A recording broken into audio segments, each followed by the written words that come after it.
நம்ம நெல் வயல்ல பார்த்தீங்கன்னா, கதிர் வந்திருக்கு. இந்த டைம்ல நெறைய குருவி, அப்புறம் மயில் இதெல்லாம் வந்து ஃபுல்லா சாப்பிட்டுட்டு போயிடுது. அதுக்காக கொஞ்சம் இந்த மாரி பழைய சேலையெல்லாம் கொஞ்சம் கட்டிவிட்டு, கவர் அதெல்லாம் கட்டி விட்டுருந்தோம். பட்டாசு கொஞ்சம் வெடிச்சாங்க.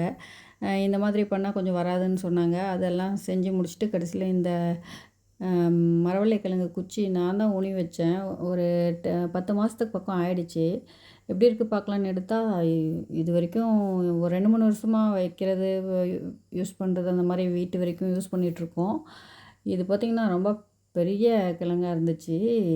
அவ்வளோ ஈரமா இருக்குது. அந்த இடத்துலேருந்தே எடுக்க முடியல. ஒரு வழியா கஷ்டப்பட்டு பிடுங்கி எடுத்தாச்சு.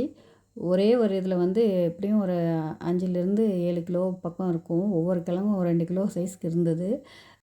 இது எந்த மருந்தும் போடாமல் நம்மளே விளைவிச்சதுனால தாராளமாக சாப்பிடலாம். நிறைய இருக்குது இது போல். வாரத்துக்கு ஒரு குச்சி 2 குச்சி நம்ம எடுத்தோம்னாவே வீட்டுக்கு சரியாக போயிடும்.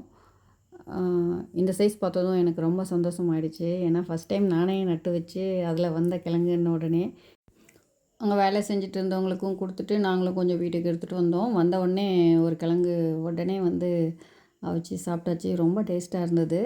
சர்க்கரை தொட்டு கூட சாப்பிட தேவையில்ல, அவ்வளோ இனிப்பாக இருந்தது. அதனால் இந்த கிழங்கு நான் வந்து எப்பயுமே நம்மளுக்கு இருக்கிற மாதிரி பார்த்துக்கிறேன். அதாவது கிராமத்துலலாம் விதை பிடிச்சி வைக்கிறதுன்னு சொல்லுவாங்க. அந்த மாதிரி அந்த குச்சி வந்து நல்லா தரமாக இருக்கிற குச்சியை மீண்டும் மீண்டும் நட்டு வச்சு நான் யூஸ் பண்ணிகிட்ருக்கேன்.